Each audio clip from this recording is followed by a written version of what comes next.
আমি আর না বলে সহ্য করতে পারলাম না, থাকতে পারলাম না।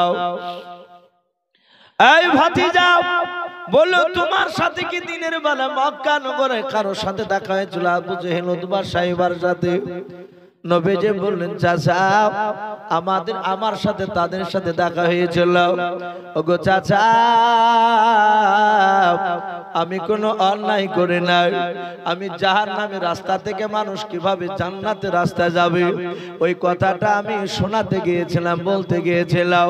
আর ওই সময় আবু জেহেল আমার গলায় ধাক্কা দিয়ে মাটিতে ফেলে দিল। ওগো চাচা,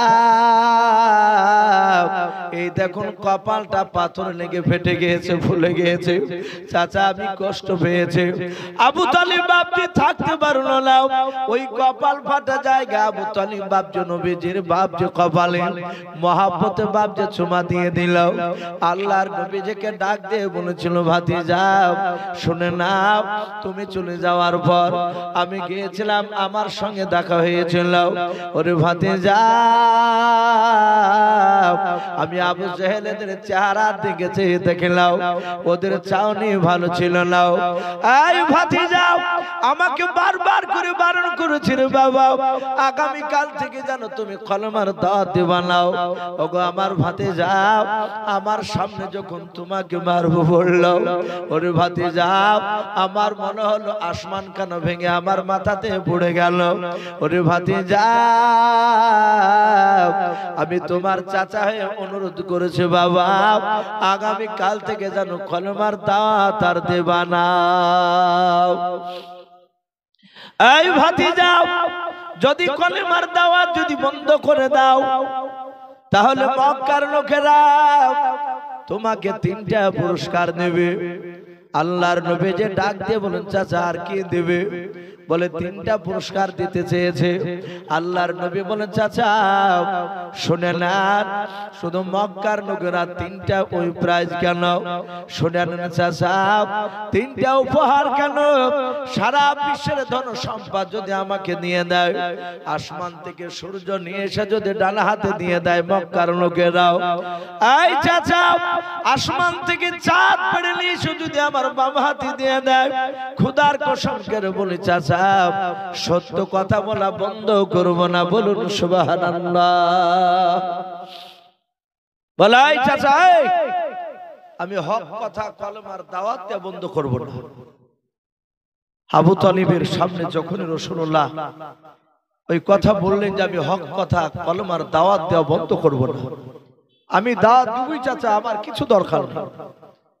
সাথে হাতে বাপজি আবু তালিবের চোখ দুটো কুখের মতো লাল হয়ে গেল। আবু তালিব ডাক দিয়ে বলেছিল, এই ভাতিজা তুই তাহলে কলমার দাওয়াত দেওয়া বন্ধ করবি না? বলে না, আমিও লাত উজ্জার কসম করে বলি। সে সময় কাফেররা সবচেয়ে বড় দেবতা লাত উজ্জাকে ডাকতো। বলে আমিও লাত উজ্জার কসম করে বলি, আমার কণ্ঠে জান থাকা পর্যন্ত তোমার শরীরে কেউ ফুলের ছিটকি ফেলতে পারবে না। বলুন সুবহানাল্লাহ। এ ভালোবাসার কথা না দুশমনের কথা? কথা বলে এ ছিল মহাব্বত, ভালোবাসা। এত ভালোবাসার পর লোকটা জান্নাত যেতে পারে। সে নবীকে ভালোবাসতো, নবীর কথাকে মানে রাসূলকে। নবীজির চাচা মারা গেল, খাদিজা মারা গেল। সেই বছরটা রাসূলুল্লাহ চরম কষ্ট পেয়েছে। কাফেররা মেরেছে, আল্লাহ রাসূল যাবে কার কাছে? সান্ত্বনা দেওয়ার কেউ তো নেই। আমার বিশ্ব নবী জনাবে মুহাম্মদ রাসূলুল্লাহ সাল্লাল্লাহু তাআলা আলাইহি ওয়াসাল্লামকে বাপজি একদিন মেরেছে নবীর চাচা আর তার স্ত্রী মারার পরে। শরীরে রক্ত ঝরছে, মারিয়ে ফাটিয়ে দিয়েছে রাসূলুল্লাহকে। আল্লাহ নবী কাঁদতে কাঁদতে বাপজি খাদিজার কাছে গেলেন বাড়িতে। খাদিজা তো নেই। খাদিজা বেঁচে থাকা অবস্থায় রাসূলুল্লাহ গিয়ে বলতেন, খাদিজা আমাকে মেরেছে অমুক লোক, আবু জেহেল উতবা সাইবারা মারলো। ওগো খাদিজা আমি তো কিছু বলিনি। খাদিজা রাসূলকে বুকের সাথে পাজা মেরে মহব্বত করে জোরে ধরে বলতেন, ওগো আল্লাহর রাসূল আপনি কাঁদবেন না। ওরা যদি জানতো আপনি সত্যিকারী নবী রাসূল তাহলে ওরা মারতুক না আপনাকে, ওরা চিনে না। ওগো নবী আপনার পূর্বে বহু নবী রাসূল এসেছিলেন, তাদেরকে ধরে ধরে তারা মেরেছিল। আর আমাদের বিবিরা হলে কথা বলবে, ভাই একটু কথা বলে, একটু পরীক্ষা করে দেখবেন। কেউ যদি মার আর বাড়িতে যদি শুধু একটু যদি কানতে কানতে যান, যে বিবিতে বলবে কি হলো, বলে অমুক জায়গার অমুক লোক মারিয়েছে। তখন বিবিতে বলবার লাখ ছুরিয়ে ফাটাইতে পারো নি ঘুষি মেরিয়ে, আর না হলে বলবে যে আমার হাতে ছুরি তুমি পরে পরে ঘুরিয়ে বেড়াও। সান্ত্বনামূলক কথা নাই। সেও জানে যে মারামারি করে মরিয়ে যায়, কেঁদে আবার আর একটা নতুন করে বিয়ে করতে পারবে। আর খাদিজা বলতেন, ওগো স্বামী ওরা চিনে না, ওরা যদি চিনতো আপনি আখির জামানার রাসূল তাহলে আপনাকে মারতো না, আপনি কাঁদবেন না রাসূল। ওরা জানে না যে আপনি নবী। আগেকার নবী রাসূলদেরকে তার কওমরা এইভাবে ধরে ধরে মারতো। রাসূল বাপজি খাদিজার বাড়ির কাছে দরজায় গিয়ে কাঁদলেন। খাদিজা তো বেঁচে নেই, মারা গিয়েছে।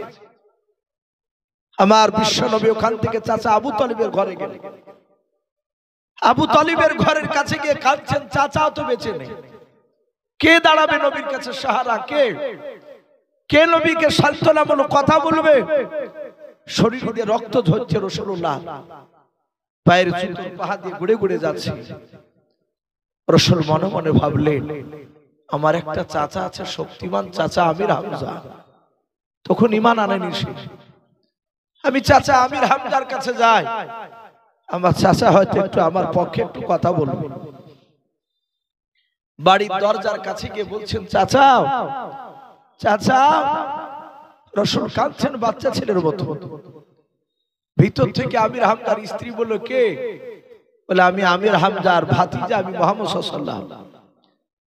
আমির হামজার বিবি দরজাটা খুললো, খুলে দেখছে গোটা শরীর দিয়ে বাপজি রক্তের দাগ, জামা রক্তে ভিজে গিয়েছে, পা দিয়ে রক্ত গড়ছে। আমির হামজার বিবি বলল, তোমার চাচাকে ডাকছো কেন? বলে, চাচি বাপ আমি কোনো দোষ করিনি, আমি সত্য কথা বলছিলাম। আমাকে মক্কার সাইবার চাচারা তার ভাতিজারা ধরে আমাকে মারলো। আমির হামজার বিবি উত্তর দিল, যেমন তোমার কর্ম তেমনি তোমার ফল ঠিকই হয়েছে। বলে, এখানে কাঁদো না, চলে যাও, তোমার চাচা নাই, তোমার চাচা শিকারি করতে গেছে বলে। আল্লাহর নবী বুক ভরা ব্যথা নিয়ে কাঁদতে কাঁদতে চলে গেলেন ময়দানের বাবা। মরুভূমির ময়দানে গিয়ে গুহার ভিতরে নবী কাঁদেন আর বলেন, আল্লাহ আমি মনে হয় তোমার দিনকে আর বেশি দিন টিকে রাখতে পারবো না। এদিকে বাবা আমির হামজার বাপ দুই হাতে এত শক্তি আল্লাহ দিয়েছিলেন। আল্লাহর নবী পরবর্তীকালে আমির হামজার শক্তির ব্যাপারে বলেছিলেন, আল্লাহর নবীর জামাই আলীকে বাপজি আল্লাহর বাঘ বলতেন নবী। হযরতে আমির হামজাকে বিশ্ব নবী বলেছিলেন, আমার আমির হামজা জঙ্গলের সিংহ, বলুন সুবহানাল্লাহ। আল্লাহর নবী বলেন, দুনিয়ার বুকের বাপজি 50টা যুবকের নওজোয়ানের শক্তি একাই আমার আমির হামজার দুই হাত আল্লাহ দিয়েছিলেন। আমির হামজা তীরন্দাজ ছিলেন বাপজি, তীর ছুঁড়লে বাপজি তীরটা মেহে যেত না। ওই আমির হামজা বিশ্ব রাসূলকে বাপজি তো কোনো মানে নাই। একটা হরিণকে দেখে দূর থেকে বাপজি তীর খানাও নিশানা করে বাপজি ছুটতে যাবে, মারতে যাবে। আর ওই সময় আল্লাহর কুদরতে বাপজি অবলা ওই হরিণটা মানুষের মতো কথা বলতে লাগলো, বলুন সুবহানাল্লাহ। তীরখানা বাপজি ছাড়তে যাবে আর হরিণটা এভাবে বাপজি পেছন দিকে ঘুরে বুনেছিল। ওরে নবীর চাচা আমাকে মেরো না, ধরো নাও, যা তোমার ভাতিজার পাশে গিয়ে দাঁড়াও গা, বলুন সুবহানাল্লাহ। আমির হামজা বাপজি অবাক হয়ে গেল, প্রসঙ্গ হলো, বাপজি খাড়া হয়ে গেল, এ কি ব্যাপার, জঙ্গলার হরিণ পর্যন্ত আমার ভাতিজাকে চিনে, কিন্তু আমি তার চাচা হয়ে আমি তার ভাতিজাকে চিনতে পারলাম না। আমির হামজা তীর আর ধনুক নিয়ে বাপজি দৌড়াতে লাগলো বাড়িতে। বাড়িতে যাওয়ার পর মনে ছিল, বিবিরে আমার বাড়িতে কি আমার ভাতিজা এসেছিল? বলে হ্যাঁ এসেছিল। বলে কই রে বিবি? বলে তোমার ভাতিজাকে বাড়িতে বসতে দেই নাই। বলে কেন এসেছিল তুমি কি জানো? বলে তোমার ভাতিজাকে মারিয়েছে মক্কার লোকেরাও, মার খেয়ে রক্তাক্ত শরীর নিয়ে তোমার দরবারে এসে এই দরজায় এসে শুধু বলেছিল চাচা চাচা চাচা করে কাঁদছিল আর ডাক দিছিল। আমি তাকে বাড়িতে আসতে দিই না, বাড়ি থেকে বের করে দিয়েছে, দরজা লেগে দিয়েছে। আমির হামজা বলেছিল, বিবি তুমি অন্যায় করেছিল, বিবি আমার ভাতিজার সাথে এখন আমি দেখা করতে যাব। আল্লাহর নবীজির চাচা নবীজি কোথায় আছে বাপজি জানেন না? উনি বলেন আমি পায়ের রক্ত দেখে, আমি নিশানা দেখে দেখে চলে গেলাম। নবীজি জামনে দিয়ে পা দিয়েছেন বাপজি মাঠে যেতে, ওই পায়ের ছাপ বাপজি রক্ত মাটিতে লেগে আছে। নবীজি বাপজি দেখছেন ওই গুহার ভিতরে কাঁদে। আমির হামজা বিশ্ব নবী জনাব মুহাম্মদ রাসূলুল্লাহ সাল্লাল্লাহু তাআলা আলাইহি ওয়াসাল্লাম সিজদায় পড়ে কাঁদতেছে। আর আমির হামজা বিশ্ব নবীর কাছে গিয়ে বলেছিল, ভাতিজাও শুনে নাও, আর কান্না করতে হবে না রে বাবা। এই ভাতিজাও, আমি তোমার চাচা আমির হামজা চলে এসেছি রে বাবা। বলে তোমাকে মক্কার কোন লোকটা মেরেছে? আমি তার বুকে তীরখানা ভরে দিয়ে পিঠ দিয়ে বের করে দেব। আল্লাহর নবী বলেন, চাচা আপনি তাকে মারলে কি আমি খুশি হব ভাবছেন? বলে কেন হব না, আমি বদলা নিব, আমার বংশের ভাতিজাকে কে মারবে আমি আর সহ্য করব না। আল্লাহর নবী আমির হামজার হাত দোকানা ধরে কেঁদে কেঁদে বলেছিল, চাচা ওই মানুষটাকে মারার চেয়ে আপনার ভাতিজাও আরো খুশি হবে।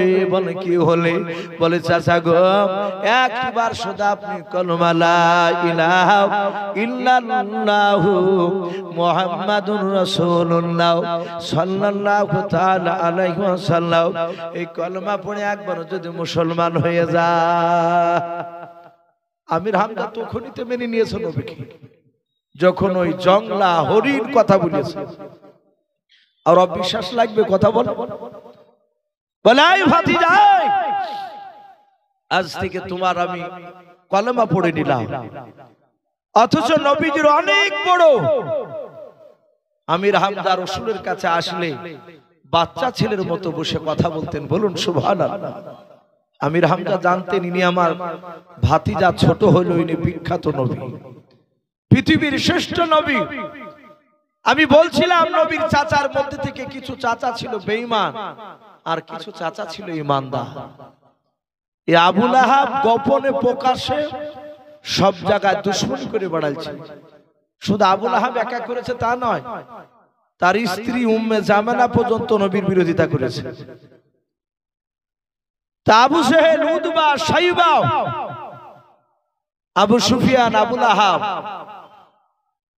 আর আবু সুফিয়ান এই পাঁচ লিডার একত্রিত হয়েছে। রাত্রিবেলা আবু জেহেল ডাক দিয়ে বলে, এই বন্ধুরা, এই খোঁজ রেখেছো? বলে কিসের খোঁজ? বলে মুহাম্মদ সাল্লাল্লাহু আলাইহি ওয়াসাল্লামের দিকে আস্তে আস্তে লোক চলে যাচ্ছে, বলুন আলহামদুলিল্লাহ। বাবজি আজ এক শ্রেণীর বেঈমানরা চেষ্টা করছে মুসলমানকে পৃথিবীর বুক থেকে মিটিয়ে দেব। পারবে? কথা বলো।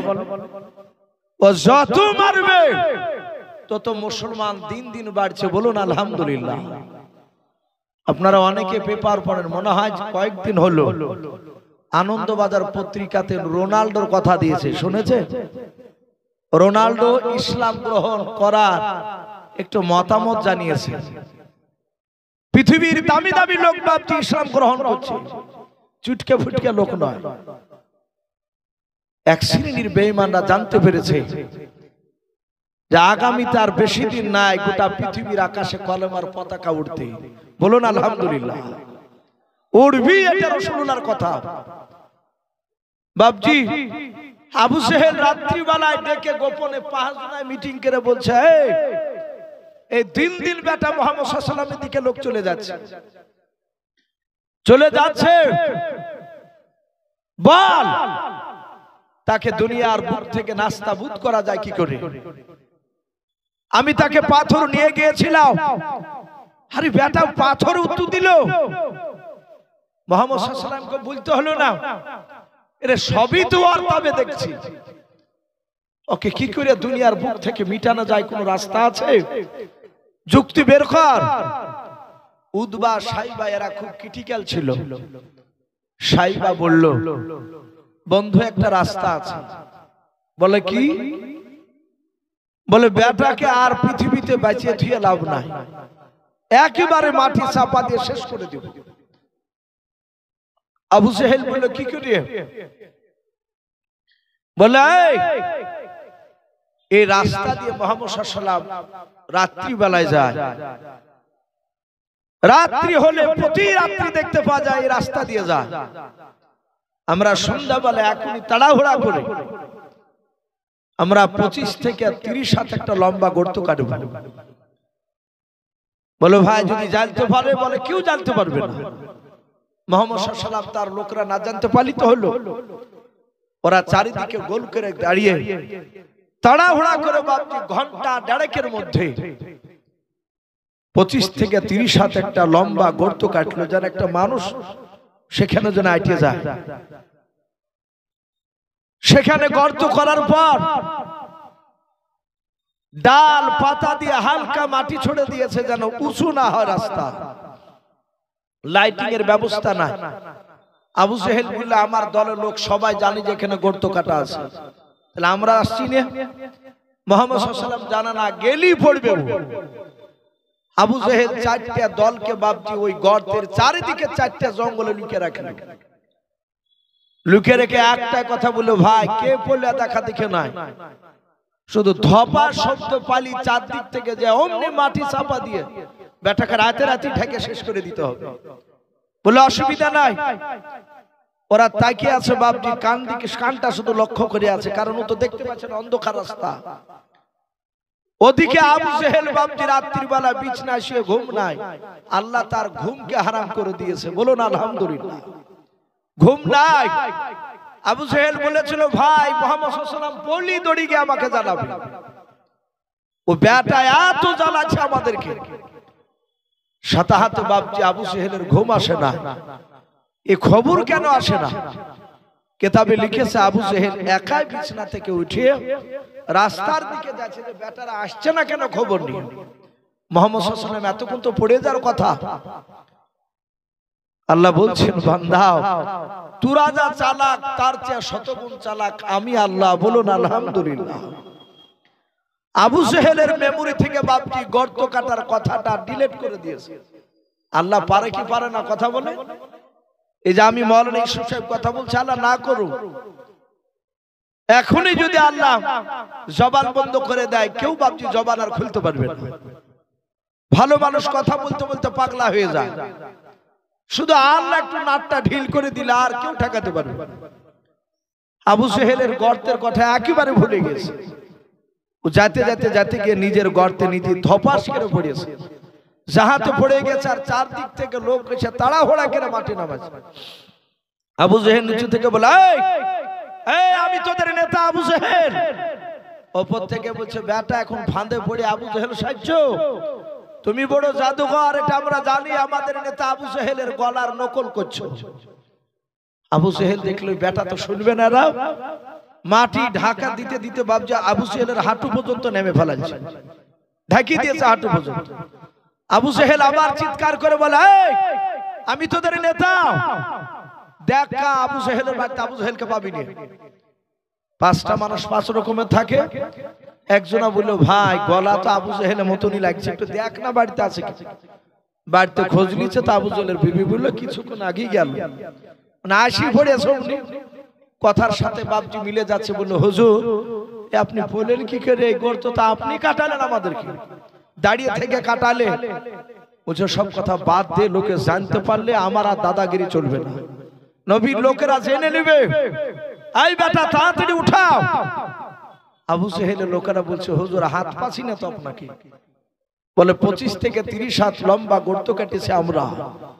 বেটা মুহাম্মদ সাল্লাল্লাহু আলাইহি ওয়াসাল্লামের দলের লোকের কাছ থেকে দড়ি আনবি, দড়ি আনবি। আমাদের দলের লোক যারা তাদের বাড়ি থেকে তাহলে জানলে অসুবিধা নেই। মক্কার বেঈমানেরা আবু জেহেলের লোকেরা বাবা তাদের দলের বাড়ি থেকে প্রথমে 50 থেকে 60 হাত একটা লম্বা দড়ি নিয়ে আসলো। ওই দড়ি খানা প্রথমে নামিয়ে দিয়েছে রে বাবা। আবু জেহেলকে বলে হুজুর দড়ি খানা নামিয়ে দিয়েছে, আপনি ধরুন। আবু জেহেল নিচু থেকে চিৎকার করে বলেছিল বন্ধুরা আমি দড়িতে হাত পাই নাই, বলুন সুবহানাল্লাহ। 25 থেকে 30 হাত গর্ত দড়ি এনেছে, 50 থেকে 60 হাত। আবার আবু জেহেল বলে ভাই আর একটা দড়ি নিয়ে, বড় লম্বা দড়ি নিয়ে আর একটা নিয়ে আসলো। প্রথমকার দড়ির সাথে জোড় দিয়ে বাবা দ্বিতীয় দড়ি খানা নামিয়ে দিয়েছে। আবু জেহেল বলে হাত পাই না, আর একটা নিয়ে। এইভাবে বাবা মক্কা নগরে আবু জেহেলের দলের যত মানুষ ছিল সবার বাড়ি থেকে সব দড়িগুলো বাপজি নিয়ে আসার পর দড়িতে দড়ি দিয়ে বাপজি জোড় দিয়ে নেমে দেয়। যত দড়ি বেঈমানের আবু জেহেলের লোকেরা নামায় আমার আল্লাহ তত বেঈমান আবু জেহেলকে গভীরে তলদেশে নামিয়ে দেয়, বলুন সুবহানাল্লাহ। কিন্তু আবু জেহেল বাপটি নিচে অনেক দূরে চলে গিয়েছে, কিন্তু আবু জেহেলের গলার আওয়াজ মনে হচ্ছে বাবা 10 হাত দূর থেকে কথা বলছে। আবু জেহেল বলে ভাই কই এখনো তো দড়ি হাত পাই নাই। আবু জেহেলের লোকেরা অপর থেকে বলেছিল ভাই আমাদের মক্কা নগরে আমাদের দলের বাড়িতে আর দড়ি নাই, যা দড়ি ছিল সব নামিয়ে দিয়েছে। হুজুর দেখেন মনে হয় আঁজর পাঁজরে পালা লেগে গেছে। আবু জেহেল বলছে হাঁচা হাঁচি মেরে দেখছি দড়ি তো থাকে নাই। বলে আর দড়ি নাই, বলে না। আবু জেহেল বুঝতে পেরেছে এ শুধু মক্কার দড়ি কেন। নিচু থেকে বলছে এই বন্ধুরা মক্কার দড়ি কেন, গোটা পৃথিবীর দড়ি একত্রিত করে আমাকে উঠাতে পারবি না, বলুন সুবহানাল্লাহ। আবু জেহেল নিজে দাবি করছে। অপর থেকে লোকেরা বলছে আবু জেহেলের লোকেরা হুজুর তাহলে তুলতে না পারলে আপনি পড়িয়া থাকেন আমরা চলি। বলে না না যাইস না। বলে আপনি তো বললেন যে উঠাতে পারবি না। বলে শোন দড়িতে পারবে না, কিন্তু একজন ব্যক্তি পারবে। বলে কে? বলে উনি হচ্ছেন মুহাম্মদ সাল্লাল্লাহু আলাইহি ওয়াসাল্লাম। যেই নবীর জন্য গর্ত কেটেছে সেই নবীকে ডাকি নিয়ে আমার নাম করবি। উপর থেকে 8-10টা লোক বলছে হুজুর আপনার কি মাথা টাথা খারাপ হয়ে গেছে নাকি? বলে না তো। বলে ওর লেগে গর্ত কেটেছেন আর ও শুনলে আসবে? এ তো আমরা নয়, রাহমাতুল লিল আলামিন নবী এমনি টাইটেল পাইনি। বা রাসূল সেজদায় গিয়েছেন, উটের পচা বুড়ি তাজা বুড়ি নয়, চাপিয়ে ধরিয়ে রাসূল দম আটকে যাচ্ছিল। ফাতেমা শুনতে পেয়েছেন আব্বাকে মেরে ফেলছে। ফাতেমা দৌড়ে এসে ভুড়িখানা নামিয়ে দিলেন, কাঁদছেন আল্লাহ আমার আব্বাকে অন্যায় করে মারছে, এদেরকে সব ধ্বংস করে দাও। দরদি নবী ফাতেমার হাতখানা ধরে নিচে নেমে বলছে মারে বদদোয়া করিস না, ওরা আমাকে চিনতে পারেনি, বলুন সুবহানাল্লাহ। ওরা আজ চিনতে পারেনি, ওর সন্তান হয়তো আগামী দিনে আমাকে চিনতে পারবে। রাহমাতুল লিল আলামিন এমনি লাকাব পাইনি আমার রাসূল। আবু জেহেল বলল আমার এটা অগাধ বিশ্বাস, নবীর কাছে গিয়ে আমার নাম করলে নবী আর থাকতে পারবে না। আমার বিশ্ব রাসূলের কাছে গিয়ে আবু জেহেলের লোকেরা বলল নবী সোজা চলে আসে, দেখছেন সব বেঈমানরা দাঁড়িয়ে আছে। নবী সাল্লাল্লাহু আলাইহি ওয়াসাল্লাম শুধু বাপজি পেছন দিকে বাপজি না নিচু দিকে তাকিয়ে ডাক দিয়ে বললেন চাচা আপনি গর্তে পড়লেন কেন? আবু জেহেলের গলার স্বরটা নরম হয়ে গিয়েছে। বলে ভাতিজা এতদিন মিথ্যা কথা বলেছে আর বলবো না, তোমাকে মারিয়ে ফেলা লেগে গর্ত কেটেছিলাম, বাপ তুমি না পড়ে আমি পড়ে গেছি। রসুল বলেন চাচা এসবগুলো করতে নেই। বলে বাবা আমি বুঝতে পেরেছি, আজকের মতো আমাকে বাঁচা উঠা। আল্লাহর নবী বলেন চাচা আমি আপনাকে উঠাতে পারি একটা শর্তের উপর চাচা। আবু জেহেল বলল ভাতিজা তুমি যা শর্ত বলবা সব শর্ত আমি মেনে নেব। নবী বলেন চাচা আপনাকে উঠে নিলে আপনি বলুন কলেমা পড়বেন কি? আমার বিশ্ব নবী জনাবে মুহাম্মদ রাসূলুল্লাহ সাল্লাল্লাহু তাআলা আলাইহি ওয়াসাল্লাম নবীজির বাপ যা আপনার কথাতে রাজি হয়ে গেল। আবু জেহেল বেঈমান বলে ভাতিজা আমাকে উঠে নিলে আমি কলেমা পড়ে নিব।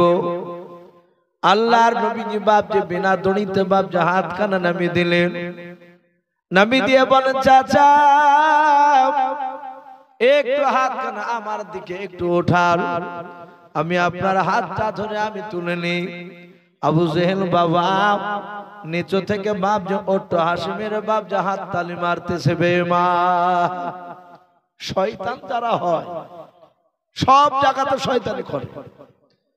আবু জেহেলকে তুলতে যাচ্ছে হাত বাড়িয়ে, আর আবু জেহেল নিচু থেকে এমনি করে হাত তালি মেরে বুঝে গেলছে। মুহাম্মদ সাল্লাল্লাহু আলাইহি ওয়াসাল্লাম গিয়েছে আর নাই। নবী বলেন চাচা আমি কি গিয়েছি? বলে ভাতিজা তোর ইটাটুকটা ব্রেন ছিল একেবারে শেষ হয়ে গেছে। বলে কেন?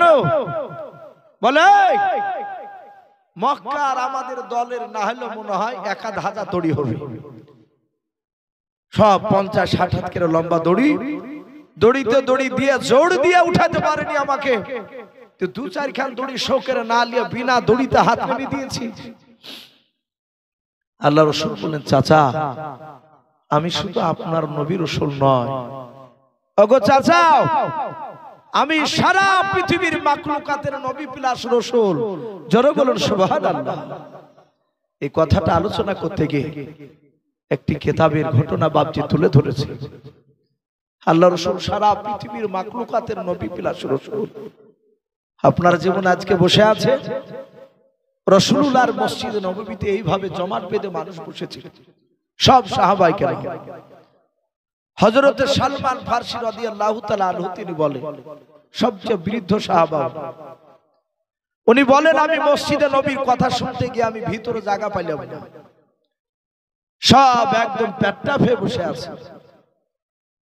আমি মসজিদে নববীর দরজার কাছে বসে গেলাম, ভিতরে জায়গা নেই। ওখান থেকে বসে বসে আমি নবীর চেহারার দিকে চেয়ে নবীর কথা শুনছিলাম।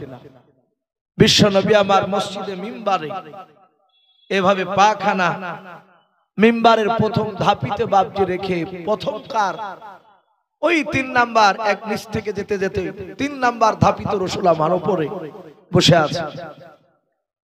আমার দরুদ নবী জনাবে মুহাম্মদ রাসূলুল্লাহ সাল্লাল্লাহু তাআলা আলাইহি ওয়াসাল্লাম বিশ্ব দরদি বাপজি বসে কথা বলছেন।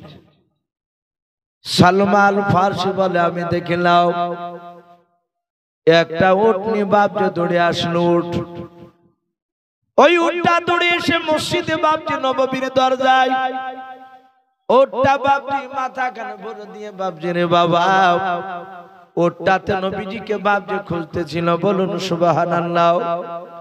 সাহাবা সালমান ফারসি বলেন আমরা দেখলাম ওটা যার জন্য বাপজি রাস্তা খুঁজছিল নবীর কাছে যাবে দৌড়ে। সালমান ফারসি রাদিয়াল্লাহু তাআলা আনহু মাজমান গুনরা বলেন আমরা সব সাহাবারা উটের দিকে তাকানোর পর আমরা সাইড দিয়ে দিলাম, রাস্তা দিয়ে দিলাম। উটটা দৌড়ে গিয়ে মসজিদ নববীর ভিতর দিয়ে দরজা দিয়ে ভিতর দিয়ে আল্লাহর নবী জনাবে মুহাম্মদ রাসূলুল্লাহ সাল্লাল্লাহু তাআলা আলাইহি ওয়াসাল্লাম এইভাবে বাপজি পাখানা মাটি দিয়ে দিয়ে বসেছিলেন। আল্লাহর নবীজির কাছে গিয়ে উটটাও নবীজির ডান পায়ে বাপজি মাথাটা রেখে দিয়াও উটের ভাষায় উট চিহি চিহি করে কাঁদতে লাগলো। বলুন সুবহানাল্লাহ। সাহাবা সালমান বলেন আমরাও কেউ ভাবছি উটের ভাষা বুঝতে পারলাম না। নবীজির পা মুবারকে মাথা দিয়ে এত জোরে জোরে কাঁদছিল, উটের চোখের পানিতে নবীর পা মুবারক দিয়ে গড়ে গড়ে বাবা উটের পানিতে দেখলাম মসজিদে নববীর মাটি পর্যন্ত ভিজে কাদা হয়ে যাচ্ছিল। এত কাঁদছিল। সাহাবারা বলেন আমরা সবাই মিলে দেখলাম আল্লাহর নবী জনাবে মুহাম্মদ রাসূলুল্লাহ সাল্লাল্লাহু তাআলা আলাইহি ওয়াসাল্লাম পবিত্র হাত দিয়ে বাবা উটের মাথাতে বাপ হাত বোলাতে লাগলেন। সাহাবারা বলেন দেখলাম নবী আমার মাথা নড়ে নড়ে যেন ইশারায় ইশারায় কি যেন উটের সাথে বলছিল। বলুন সুবহানাল্লাহ। আমরা কেউ উটের ভাষা বুঝতে পারলাম না, শুধু চেয়ে করে কাঁদছিল। নবী যে মাথা নড়ে নড়ে যেন কে বলল। লাস্টে বেলা নবী বললেন আরে উঠ কাঁদিস না, আমি পয়গম্বর রাসূল আমি কথা দিলাম তুই কাঁদিস না। উটের সাহাবারা নয় সালমান ফারসি সাহাবারা বলে দেখলাম উটটাকে কান্না বন্ধ করতে বলল, আর সাথে সাথে উটটা চিহি করা কান্না বন্ধ করে দিল। আল্লাহ রাসূল বলেন ওরে আমার বিলাল তুমি দাঁড়িয়ে যাও, ও হযরত আলী দুজন সাহাবা তোমরা দাঁড়িয়ে যাও। আলী বেলাল রাদিয়াল্লাহু তাআলা আনহুম আজমাইন বললেন লব্বাইক রাসূলুল্লাহ, ওগো আল্লাহর নবী আপনি আমাদেরকে কেন দাঁড়াতে বললেন? দরদি নবী বলেন বেলাল আলী যাও আর মসজিদে নববীতে থেকো না, সোজা দৌড়ে চলে যাও। বলে কোথায় যাব? বলে এই উটটা যে আমার কাছে এসে কাঁদছিল, আমার কাছে কাঁদতেছে রে উটটা। ওরে সাহাবা বেলাল আলী আমি নবী হুকুম করলাম যাও এই উটের মালিককে ডেকে নিয়ে আমার দরবারে নিয়ে এসো। বলুন সুবহানাল্লাহ। হযরত আলী বেলাল ডাক দিয়া বলে নবী গো এই উটের মালিককে আমরা চিনি না, উটটা কার তো জানি না, এ তো আমাদের পাড়ার উট নাই। আল্লাহর নবী জনাবে মুহাম্মদ রাসূলুল্লাহ সাল্লাল্লাহু তাআলা আলাইহি ওয়াসাল্লাম বলেন সাহাবারা উটের মালিকের নাম জানার দরকার নাই। সাহাবা আলী বেলাল বলেন হুজুর তাহলে কেমন করে চিনতে পারবো? আল্লাহর নবী বলেন সাহাবারা তোমরা পেছন পেছন যাবা আর উটটা তোমাদের আগে আগে যাবে। বলুন সুবহানাল্লাহ। উটের মালিকের বাড়িতে গিয়ে দাঁড়িয়ে যাবে তোমরা ভেবে নিয়ে ওই বাড়িওয়ালা হচ্ছে উটের মালিক। আল্লাহর নবী বলেন উট তোর মালিকের বাড়িতে নিয়ে যাও। উটটা সাহাবা হযরত আপনার সালমান ফারসি রাদিয়াল্লাহু তাআলা আনহু বলেন আমরা দেখলাম নবীজি ইশারা করলেন, উটটা বাপজি মসজিদ থেকে বেরিয়ে পড়লেন। সাহাবা আলী আর বেলাল দুজনায় চলতে লাগলেন। ওই উটটা দৌড়তে দৌড়তে দৌড়তে দৌড়তে দৌড়তে যাওয়ার পর সালমা বলে বাপজি একটা গোত্র ছিল রে বাবা আবু সালমা, ওই সালমা গোত্রের একটা বাড়ির কাছে গিয়ে দাঁড়িয়ে গেল। আলী বেলাল বুঝতে পারলেন এই উটের মালিকটা এখানে হবে। আল্লাহ দরদি নবী জনাবে মুহাম্মদ রাসূলুল্লাহ সাল্লাল্লাহু তাআলা আলাইহি ওয়াসাল্লাম বিশ্ব দরদি নবীর সাহাবারা ওই দরজার গুনিতে সালাম দিলেন আসসালামু আলাইকুম ওয়া রাহমাতুল্লাহি ওয়া বারাকাতুহু। বাড়ির ভেতর থেকে বাপজি একজন ব্যক্তি বেরিয়ে আসলেন। আল্লাহ রাসূলের সাহাবা বিলাল আর আলীকে বাপজি দেখে সাহাবা বলেছিল ভাই এত দামি সাহাবা কেন তোমরা আমার বাড়ির দরজাতে দাঁড়িয়েছো? বললো ভাই রে বেয়াদবি হলে মাফ করবা, যে বাড়িতে গিয়েছেন ওই বাড়িওয়ালাও বাপজি নবীকে মানতেন, সাহাবা ছিল। আল্লাহর নবীর সাহাবা আলী বেলাল বলেছেন ভাই এই উটটা কি তোমার? বলে হ্যাঁ উটটা আমার। বলে ভাই ওটা যদি তোমার হয় এই ওটা নবীজি দরবারে গিয়েছিল, আল্লাহর নবী তোমাকে ডাক দিয়েছে এখনই যাওয়া লাগবে। আল্লাহ রাসূলের বাপজি কথাখানা শোনার পর ওই উটের মালিক আর বাপজি দাঁড়ালো না, সোজা আগে আগে দৌড়ে চলে যায়। বেলাল বলে দেখলাম উটের মালিকের পেছন পেছন উটটা দৌড়ে যায়, আর উটের পেছন পেছন আমরা দুজনে দৌড়ে গেলাম। আল্লাহ নবীর কাছে গিয়ে বেলাল বাপজি সালাম দিলেন আসসালামু আলাইকা ইয়া রাসূলুল্লাহ ইয়া হাবিবাল্লাহ। আল্লাহর নবী সালামের উত্তর দিয়ে দিলেন। বাপজি নবী বললেন রে ভাই এই উটটা কি তোমার? বলো হুজুর এই উটটা আমার পোষাও। নবী গো কেন আমাকে ডাক দিয়েছেন বলো? আল্লাহর নবী কাঁদতে লাগলেন। নবীজের ডান পাশে গিয়ে বাপজি আবার উটটা গিয়ে দাঁড়িয়ে আছে, একেবারে বাচ্চা ছেলের মতো নবী থেকে বাপজি চেয়েছে। ওই উটের দুই চোখের কোনা দিয়ে ঝরঝর করে পানি ঝরতেছে। ও বাপজি ভাইরা, আমরা অনেক সময় উটের কুরবানির সময় আমরা ফেসবুকে দেখতে পাই, ইউটিউবে দেখতে পাই, অনেক জায়গায় উটকে বাপজি কুরবানি দেয়। উটকে জবাই করার জন্য বাপজি যখন যেই মাঠে নিয়ে যায় দেখতে পাওয়া যায় অনেক লোক দাঁড়িয়ে দাঁড়িয়ে দেখে। আর উট বাপজি কুরবানির আগে উট বাপজি বাচ্চা ছেলের মতো চিচি করে কাঁদে, তার চোখ দিয়ে পানি ঝরে।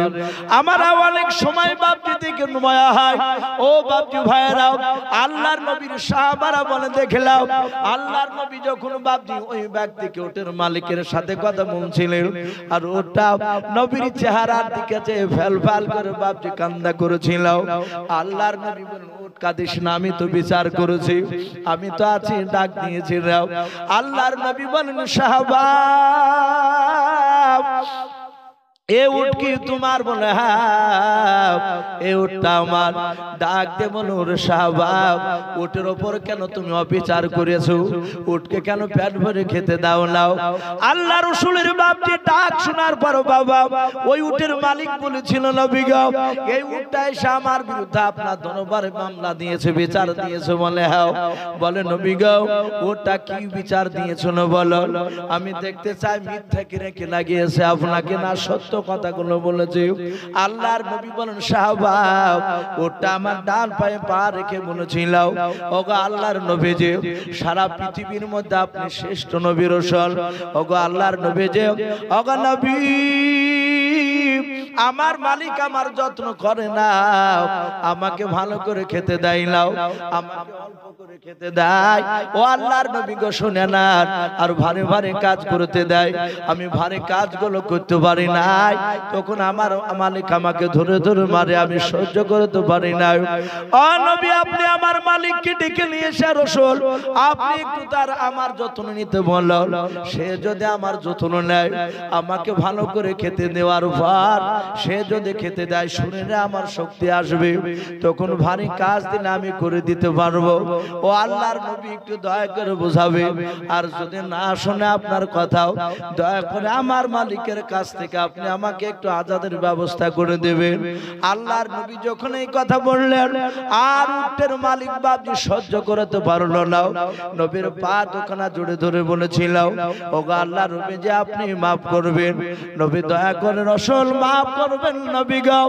উট যেই কথাগুলো আপনার দরবারে বলেছিল হুজুর শুনে নেন, এগুলো বারহাক সত্য, বলুন সুবহানাল্লাহ। আল্লাহ রাসূল বলেন উট এই উটের মালিক বলো তুমি তার ব্যবহার তুমি দেখাবে না, তুমি তার কি ইজ্জত করবে কিনা তুমি বলো, তার কি সেবা করবে কিনা বলো।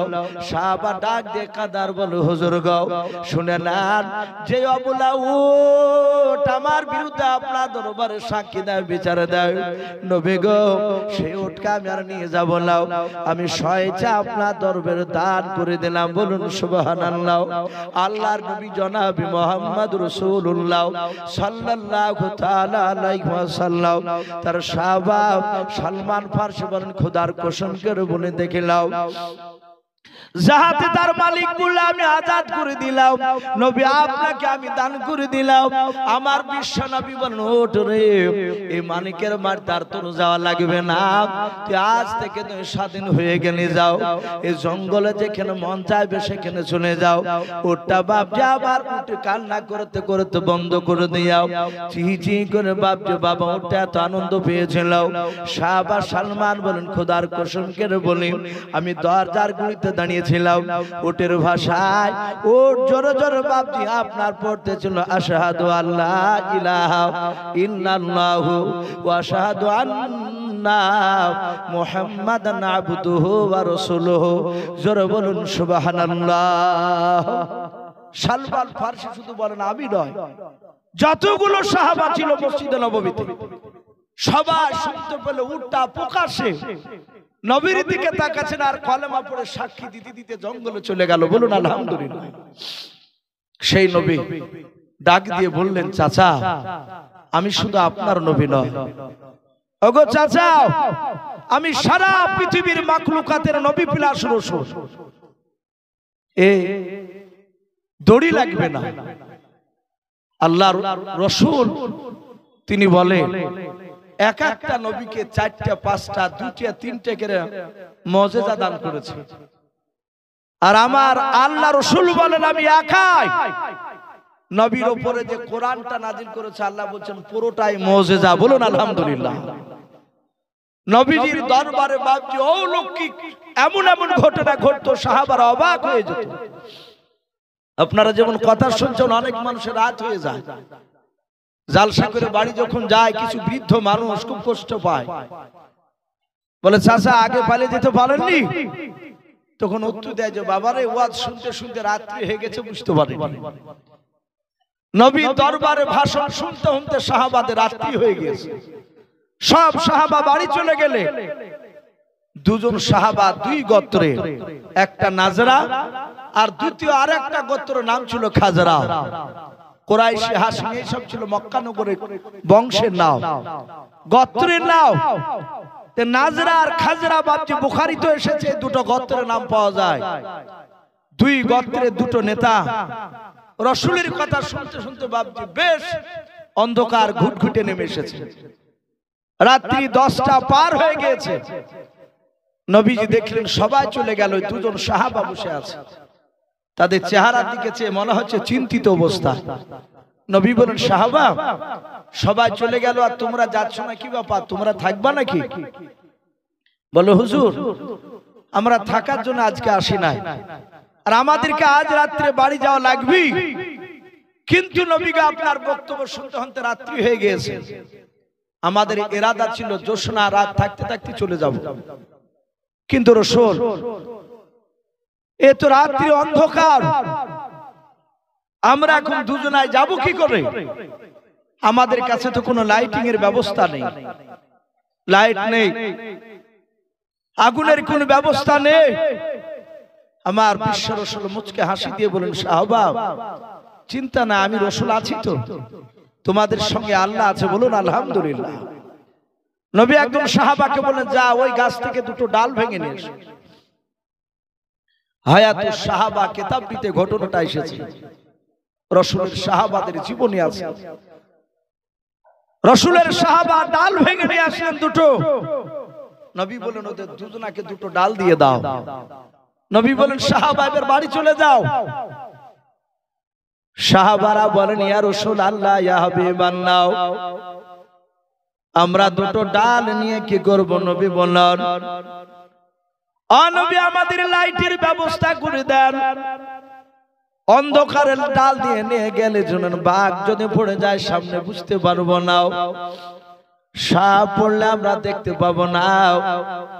আল্লাহর নবী মুচকে হাসি দিয়ে বলুন সাহাবারা আমার এরিয়া পার হয়ে গেলে দেখবা এই ডালে তোমাদেরকে বাড়িতে পৌঁছে দিবে, বলুন সুবহানাল্লাহ। সাহাবারা আর নবীকে বাপজি কথা বললেন না, জানেন নবী বলেছেন তখন ডালে আমাদেরকে পৌঁছে দিবে বাড়ি। সাহাবারা বলেন নবীজির এরিয়া পর্যন্ত যতক্ষণ ছিলাম রাসূলের বাপজি নূরের আলাতে বাপজি নবীর এরিয়া পর্যন্ত আলা দরকার হলো না, রাস্তা দেখতে পাচ্ছিলাম। যখনই আমরা নবীজির এরিয়া পার হয়ে নতুন এরিয়াতে পড়লাম, হঠাৎ করে দেখলাম 2 ডালের মধ্যে একটা ডাল দিয়ে বাপজি লাইটের মতো আলা বের হতে লাগলো, বলুন সুবহানাল্লাহ। আর একজন সাহাবা বলে ভাই রে তোমার যেতে সুবিধা হবে, কিন্তু আমার তো ডাল দিয়ে আলো বের হয় না। সাহাবারা বলেন ভাই যতক্ষণ পর্যন্ত দুজনায় একটা রাস্তা চলছিল ততক্ষণ পর্যন্ত একটাই বাপজি আপনার আলা জ্বলছিল ডালে। যখন বাবা ওই রাস্তা 2 দিকে বাপজি হয়ে গেলাম, দুজনায় 2 দিকে হঠাৎ বাপজি যে আলাটা জ্বলছিল না ওই ডালটা বাপজি আবার জ্বলতে লাগলো, বলুন সুবহানাল্লাহ। ও বাপজি ভাইরা এগুলো ছিল বিশ্ব নবীর মুজিজা। আল্লাহ রাসূল বললেন ওগো চাচা দড়ি লাগবে না, শুধু হাতটা বাড়ান। জাহাতে বাপ হাতটা বাড়াতে বললে আবু সুহেল হাতটা এমনি করে তুলেছে, আর নবী খেস করে হাতটা ধরে রাসূলুল্লাহ তাকে তুলে নিলেন, বলুন সুবহানাল্লাহ। মক্কার হাজার হাজার দড়িতে পারে নাই, আর নবী বিনা দড়িতে হাতখানা বাড়ি দিয়েছে, তুলে নিলেন। রাসূল বুক ভরা আশা নিয়ে বললেন, চাচা এবার পড়ে না। সাথে হাতে বলল, আবু জেহেল, ভাতিজা, আমার জানা ছিল না যে তোমার জাদু জমিনে কাজ করে। আমি এতটুকু জানতাম তোমার জাদু আসমানে চলে। মানে ওই বেঈমানরা বলেছিল, হে মুহাম্মদ সাল্লাল্লাহু আলাইহি ওয়াসাল্লাম, তুমি যদি নবী রাসূল হও তাহলে আসমানের চাঁদকে দু টুকরা করে দেখাও দেনি। নবী মক্কার মাটি থেকে দাঁড়িয়ে শুধু এইভাবে ইশারা করেছিল, আর চাঁদ দুই দিকে দুটো পাহাড়ে পড়ে গিয়েছিল। বলুন আলহামদুলিল্লাহ। বিজ্ঞানীরা বলছে চাঁদের ফাটলে দাগ আছে, চাঁদটা যে জোড়া দেওয়া তার দাগ বোঝা যায়। বাপজি আমার সোনা লালেরা, এটা আবু জেহেলরা জানতো যে নবী মাটি থেকে আকাশে কাজ করেছে। নবীর ইশারায় চাঁদ দু টুকরা হয়ে যায়। আবু জেহেল বলল, আমার জানা ছিল না যে তোমার জাদু জমিনে চলে। আর দেখলে তুমি বড় জাদুঘর, আমি তোমার কলমা পড়বো না। আমার বিশ্ব রাসূল সেই সময় বুক ভরা ব্যথা নিয়ে নবী বলেছিলেন, এই চাচা, আজ থেকে তোকে কেউ আবুল হিকাম বলবে না, জ্ঞানী গুণী বুদ্ধিজীবীর বাপ বলবে না।